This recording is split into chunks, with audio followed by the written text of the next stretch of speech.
Hello, everyone, and welcome to another episode of CleanTechies, the podcast, as always sponsored and made possible by Next Wave Partners. On today's episode, I spoke with Bakur Kvezereli of ZTractor, founder of ZTractor, and actually this is his second venture in Silicon Valley that he's going at, and his first one was quite successful. And it was really just an interesting discussion about what he's doing. So ZTractor in general is an autonomous electric tractor company.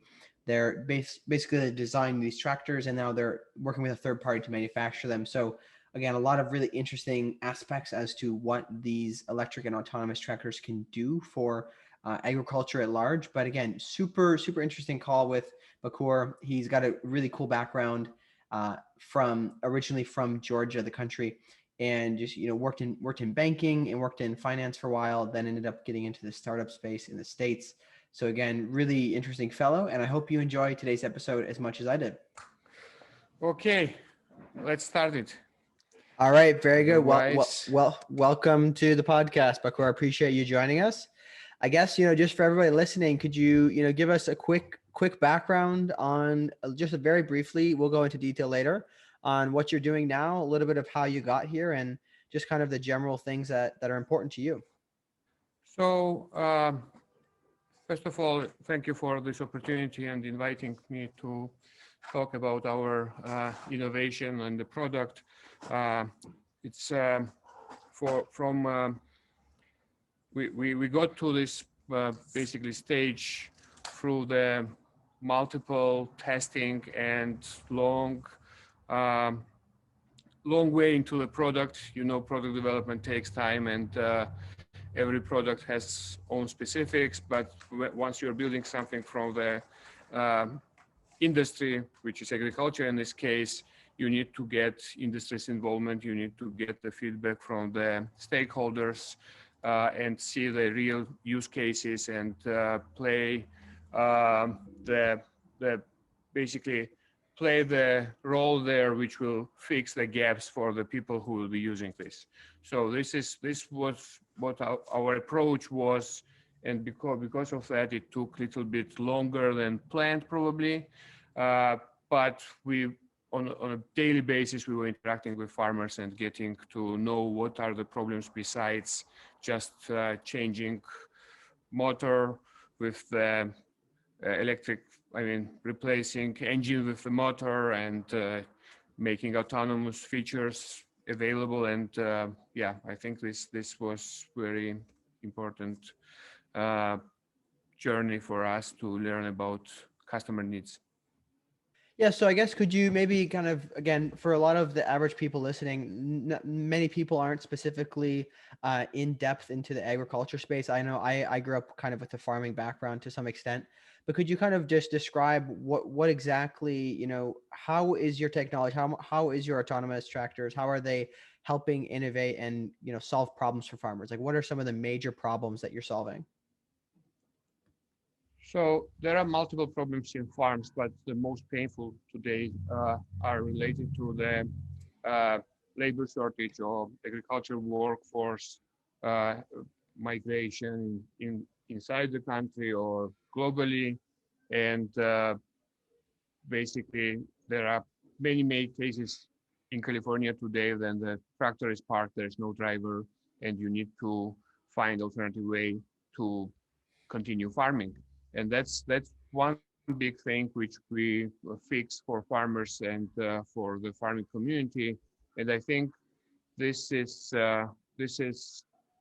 in many cases, it allows farmer to continue producing same crop like they were producing before, and they don't need to change the crop with the need of using or choosing the crop which is requiring less labor, less intensive. And because this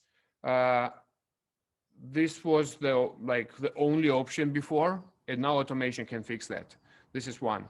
Second is that zero emission is the thing for not only for the farmer, but also down to the entire value chain and the supply chain towards the customer and towards the grocery store shelf. That's very important for every stakeholder in this chain.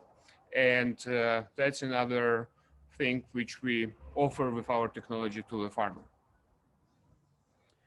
How much, I'm curious, what is kind of the impact in terms of if everybody hypothetically, all major farming switches to electric tractors of some sort, what could be the positive impact on helping reverse climate change with negative carbon emissions? Do you know what the total kind of possible impact is? Are we talking about the worldwide? Yeah, I mean, unless there's specific markets that you're more familiar with. Yeah, like there are a few things which are playing a role in this. I don't have this total number on top of my head, but what's playing the role there, we need to understand that tractors have the higher emissions because of their large size engine and large size basically operation on a relevantly in a small area, which is your own farm. That's where it operates. So the concentration of emissions is very high in the farm. There the workers work where in some cases you live, and it's not a highway, right, where it's a dedicated place for driving, while this is like private property where you probably live and you have people working there and you have emissions concentrate there. So you are eliminating that, which is the big step forward. And on a global level, as you said and asked, this is probably as big as any single domain like bus or trucks or any other domains of the vehicles because of its size, right? It's a engine size is large, the horsepower is large, the speed is low, so it's the emissions are higher basically. Yeah, okay, that makes sense. I'm curious too.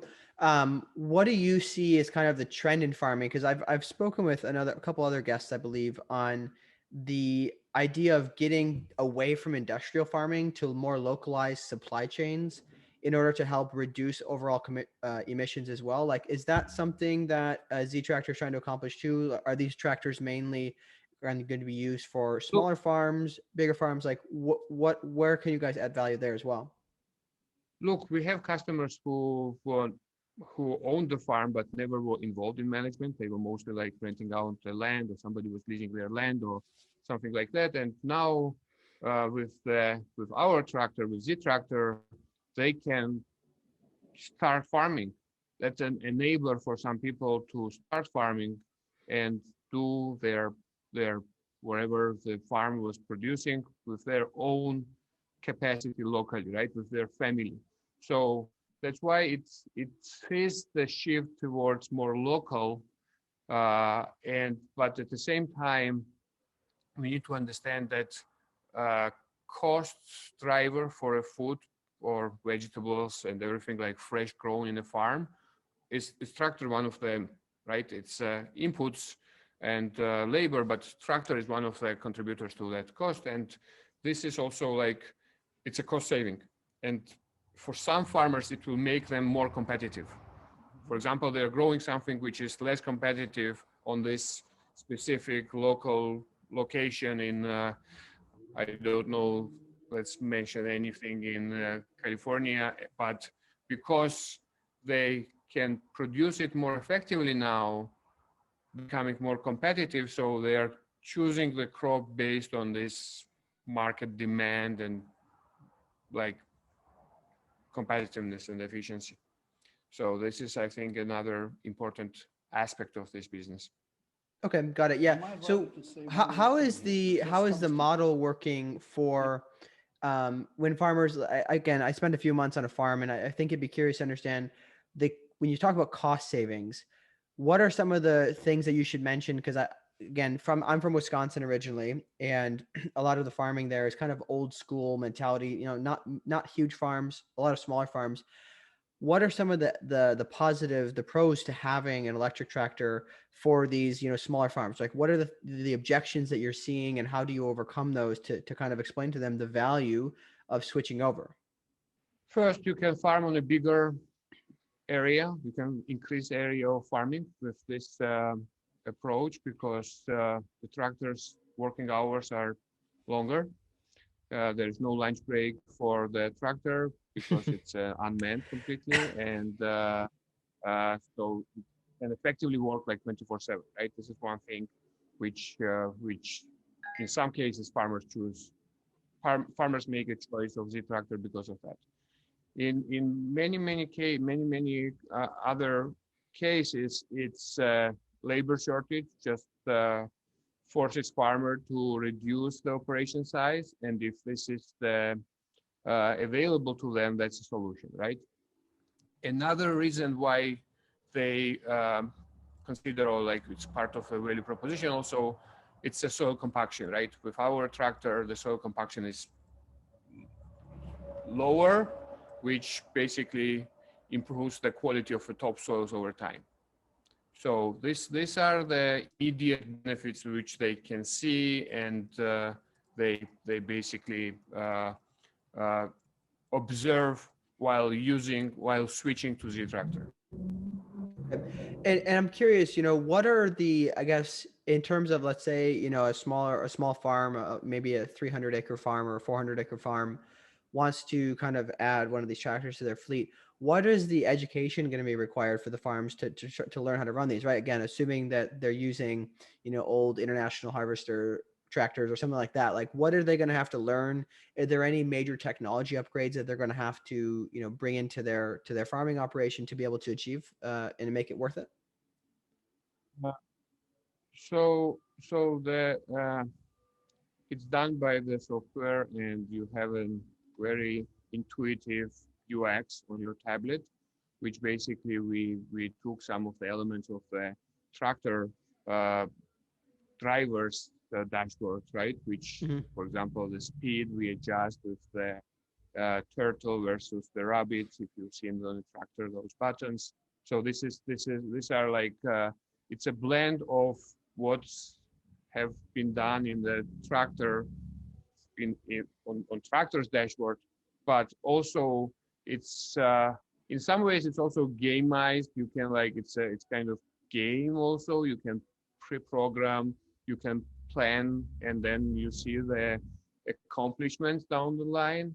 I think this makes it more intuitive because you see entire plan for a day and you see where the tractor is right now, so you know what stage it is.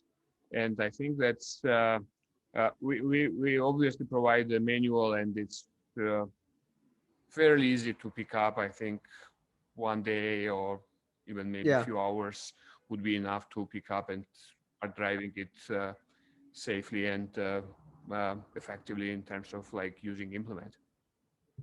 Okay, got it. And then is there any kind of like technology upgrades that a typical farm would need to, implement in order to be able to support this? Because I'm also curious at some point to get into. I think a charger, that's an only thing what's new for farm in farm, and maybe like parking in the shade. Probably it's yeah, that's So it's two pretty things pretty probably minimal. which Wow. you probably need to consider. Yeah, that's interesting. So that's very. It's not. There's really It, hardly any obstacles. It seems, to getting to going with this. I'm curious also in general, I think you alluded to it when we chatted before about IoT, right? How it can integrate the data collection. So what do you see as kind of like, again, what can your tractor accomplish currently regarding data collection to help better your farming practices, but also like, what can it be? What can this lead to in the industry of farming and agriculture that can really make huge leaps and bounds and just change the way things are done? so before, historically, the data which is coming from the tractor driver is extremely useful for the farm operation and planning for agronomists, which are asking the driver how was the quality of the planting, right? How was the depth? Were you on the right depth while you were planting corn, right? For example, or how the land was coming when you were doing some, I know, disking, for example, right? And Mhm. so many factors can play a role, like moisture of the soil, the weather, many different aspects there. And they always ask the driver. And now instead of asking driver, you have this data which is collecting more systematic way on your tablet, and then it's stored there. And then it can be also analytics done behind that, which is like sorting and finding the useful data, what's useful for you. And I think this is what really makes big difference. And this data is useful for the on a farm level for a farmer, but also this is useful on a broader scale uh, in planning, farming, in the on the county level or in your bigger, larger operations where the companies own land in 7, 10, 20 countries, and they have operations which, and seasons are different, right? And you can plan it much better if you have a real-time data from your farm in Brazil and you are in US and you have also farm, I don't know, in Canada, and that all comes together in one place for a farmer. Okay, got it. Yeah, that makes sense. Because I think that to me, this is something that I feel like is going to be a big challenge, especially for a lot of the old school farmers, especially like where I'm from in Wisconsin. You know, taking bringing new technology to them is something that they're generally opposed to, because they've just done things a certain way, right, for a long time. So I think that I'm excited to see the way that even small farms can innovate due to technology like this, right? It's just a single farm can implement newer advanced technology such as the IoT aspect. Um, I guess one thing too that I'm kind of just looking to understand is, have you guys done any analysis of the cost of ownership of the tractors, specifically in regards to fuel, right? Because I feel like that could be a really massive benefit, the cost of fueling a diesel tractor and maintenance throughout a year versus just charging, and probably, I'm assuming, a pretty minimal maintenance for these tractors. Could you talk a little bit about that? It is, yeah. The total cost of ownership is going down by, in some cases, by close to 80%. And the Wow. reason is because in this tractor, you don't have the driver's insurance, right? There is no driver, so there is no driver insurance. There is saving on that, obviously, per unit. Of course, there is a saving on diesel, and because the charging is much cheaper. And then the most important, I think, saving is in the uh, maintenance, right? Because electric tractor have electric tractors have fewer parts, and the diagnostics are done on board, which basically means that if something is close to failure, or if something is not working or getting close to its expiration date for whatever it can be, uh, you have this notification, so you are aware if something is not functioning right or on a good efficiency. So you are aware of that, so you can prevent it, and this is also makes your cost lower. And as I mentioned, we made a calculation for a specific farmer just switching to electric autonomous, and the total cost of ownership was 76% less than diesel tractor. Wow, that's crazy. That's cool to hear. I guess one thing that also comes to mind along that is the farm I spent time on. My uncle, for example, he loved to fix tractors, right? And he again was a mechanic, but this is a lot more electronic stuff. So do you see that there's going to be a tough kind of learning curve for some of these conventional farmers that are running smaller operations that have to maybe get a little bit more electronic knowledge? Or is it going to be, are you guys planning to have a nice kind of like the Tesla? They have like those service vehicles that will come out and help. Is that kind of part of the plan of what your business model is, to be able to service these regardless of where they California, are? have, yeah, in California we have service, but in other states we partner with other companies which are in machinery or uh, vehicle business, and they provide the service for us. We are in the process of figuring out how it can be done better.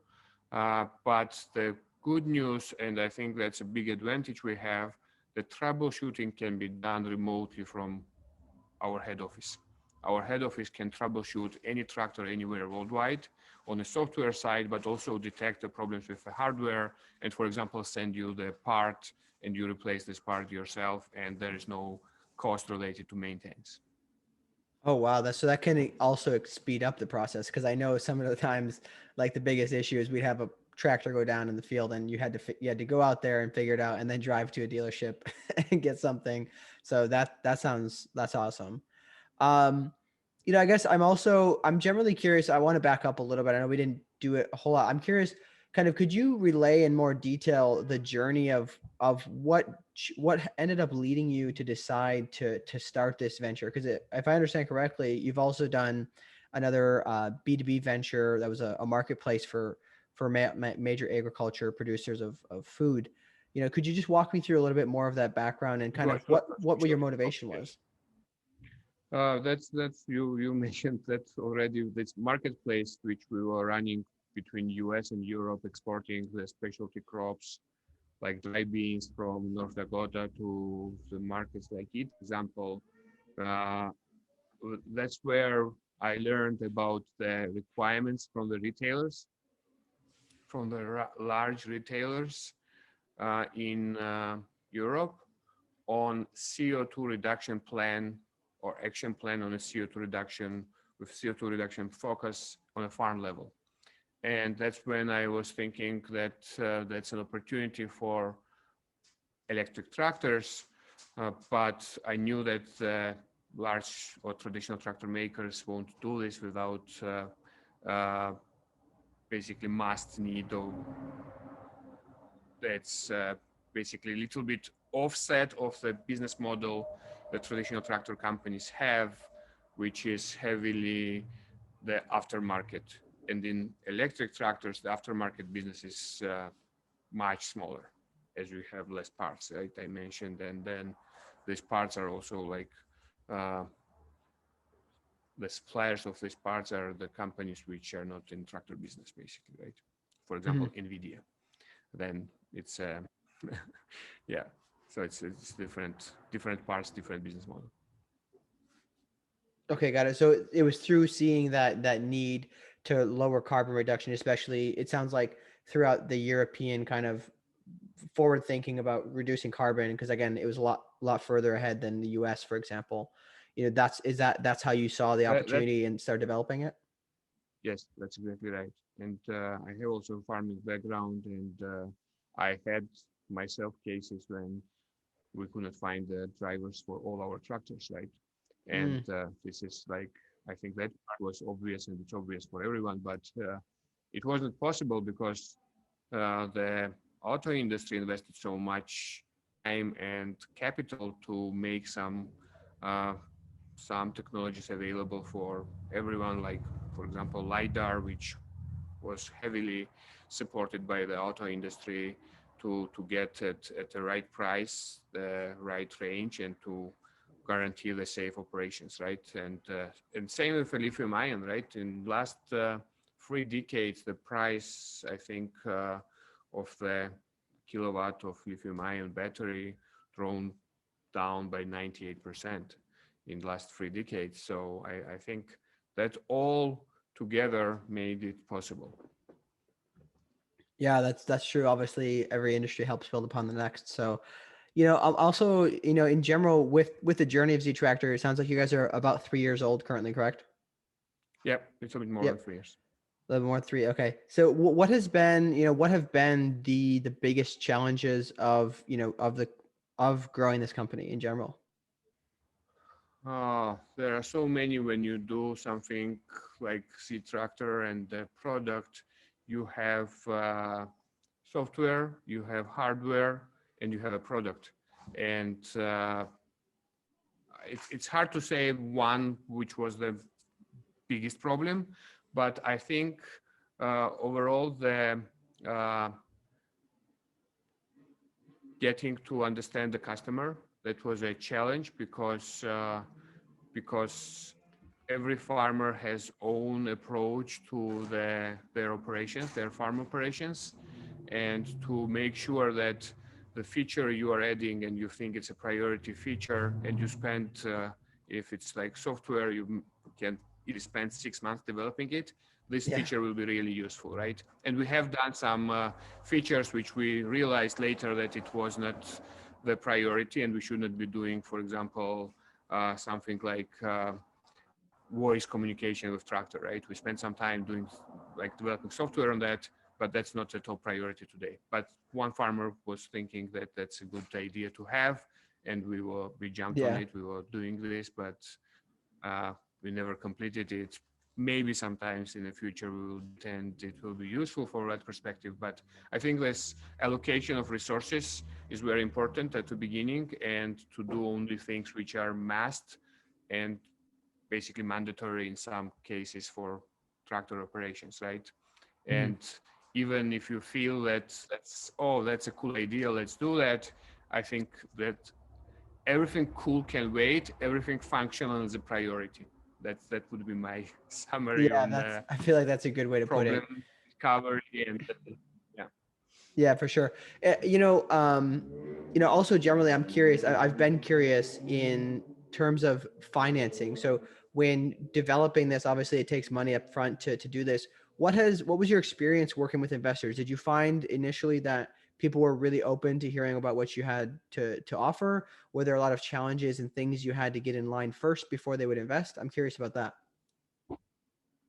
Look, our first investors were the people from the automotive industry, and they have done some work in autonomy, right? Or like self-driving vehicles and autopilot features and things like that. And they knew the complexity, and they know the complexity of the highway self-driving versus off-road self-driving, right? And I think the pitch to them was very straightforward. We want to do same like you are trying to do on a highway, but in a private property with a much lower speed and work only in a good weather. So I think this was few sentence speech to them, to angel Hmm. investors at the beginning. Of course, we had more to work with our institutional investors, but to angel investors at the beginning, that was a pitch, right? And uh, electric self-driving was basically what I think helped us to raise capital at a very early stage. Got it. And my understanding is that ZTractor is one of the first, if not the first, to really significantly get pretty far into the development of this. Is that correct? I think we are first, and we were first in 2017 when we started, because this is the only company which was started with the purpose to build autonomous electric tractor, right? There are traditional tractor companies which try to make the concept in the space in Europe and US, but they're traditional tractor companies with 100-year legacy, and we started from scratch. Probably the only tractor company which was started from scratch the last 10 years or maybe even more, right? Yeah, Or for maybe sure. even it goes back Similar to to the uh, auto industry. Yeah. last one for started in 90. Yeah. So I think in that sense, we are first from revenue perspective. We are last today, but Yeah. there is the hope that that first we see the demand, and it shows us that we are on the right path. One, but second, and I think most important, is customer satisfaction. We see that customers who are trying our tractor, and they are so excited after the opportunity to drive it. They want to leave it in the farm. But now, right now, we are doing demos. We cannot leave it in every farm where we have demand, and we go to the roadshow across California, other states. But yeah, this is, I think, the most important. Very cool. Very cool. Well, we're getting towards the end here. I'm always curious from people like yourself who've been first in industry and you've obviously have great experience. What do you see as the trends on some of just at large in the clean tech sector, maybe specifically within clean agriculture? What do you see as the biggest areas for growth in general? Like, what are some things that you're super excited to see develop and expand over the next 10 years? Uh, I would say three things which will really reshape and change agriculture are first, of course, automation on every level in the farm, after farm, down the line to the supply chain. automation, right? Of tractor, of packaging line, of everything. Second, I think it's the alternative sources of protein or alter foods like Hmm. Impossible Burger or some proteins which are taken now from the mealworm, right? Those things will really change our understanding of what what is the best source to produce protein and then what's the best source to consume protein or get protein, right? So this is second, and I think this mm, the the fastest growing agriculture domain today is probably this indoor farming, which is farming in the building with no pesticides in most of the cases. I think that's more controlled environment farming. That's a big step forward in predicting production. Very good. Yeah, I think it's interesting. Companies like App Harvest are really interesting to me as well. Um, maybe one other thing, since you've gone and you've been able to do this successfully a few times, what would you say to encourage if there's any, potential aspiring entrepreneurs in the clean tech space, the clean agriculture space? What would your advice be to them as they start and, begin to encounter these challenges? I myself need the advices from the smart people in the space, but what I can say, it's worth trying because that industry must change in many aspects because we need to produce more food uh, even next year, right? It's not sometimes we say it's like 2050 or 2030 goal, but even next year we need to produce more food with less chemicals, less water, less arable land or the territory, and uh, did I mention water, right? And then and with less labor. So I think that's already here. It's a reality. It's not tomorrow's challenge. It's today's challenge. And I think there are so many great ideas which can be converted in the great businesses. And I see the really growing number of very promising startups, at least in Silicon Valley, in the space of AgTech. What are some of, if you don't mind me asking, what are some of the ones that you find interesting? I'm always curious, who's kind of accelerating really quickly, aside from ZTractor, of course. There are companies which are doing like quick delivery. For example, the company in New York just raised, I think, if I'm not mistaken, 20 million. So their concept is 15-minute delivery, like it's instant delivery of the food. So it's a grocery at your phone, basically, right? Yeah. So it's called Fridge No More. So I think they had one of the fastest growth. They raised first capital at the middle of last year and then raised a really big round in few months. So I think this type of innovations, which is rethinking of the food consumption, are like very useful, and that's why you have a fast customer growth and then customer base and then fast growth. So I think those, I should say, was very impressive to me to see how fast they raised uh, rounds for agriculture, e-commerce. I mean, it's e-commerce, but at the same time, it's agriculture, food industry. It's quite phenomenal. Very good. Very good. Well, yeah, I appreciate we're out of time now, but I really, really do appreciate coming on. It's been super interesting to learn about what you guys are doing. I'm very excited to see as you continue to grow. Hopefully we'll have you on maybe in a year or so once you guys are, up and running and probably even bigger in the news. Let's do that. Thank you All so right. much. Thank you for the Yeah. Thanks, opportunity. Bakur. It was really a pleasure to listen. Yeah. Yeah. Very Have a good good. day. Thank you so much. You have a good rest of your day. Thanks so much for listening to today's episode with Bakur. I hope you really enjoyed it as much as I did shooting it. Again, he has so many cool things to talk about. I'd definitely love to hear your thoughts about what you found interesting, things you'd like to learn more about. I'm definitely going to aim to have him back on the podcast in the future. So please do drop those thoughts or those questions you'd like to learn more about. do go follow ZTractor on LinkedIn, and follow Bakur on Twitter. All those links will be in the bio. And again, want to take a quick break to mention our sponsors, Next Wave Partners. Next Wave Partners is a specialist premier recruitment service that focuses on renewable energy, technology, and clean tech throughout the world in all major markets. And I think, one thing specifically that Next Wave can be very valuable is for a lot of younger companies that are growing, don't really have an internal recruitment team or an HR.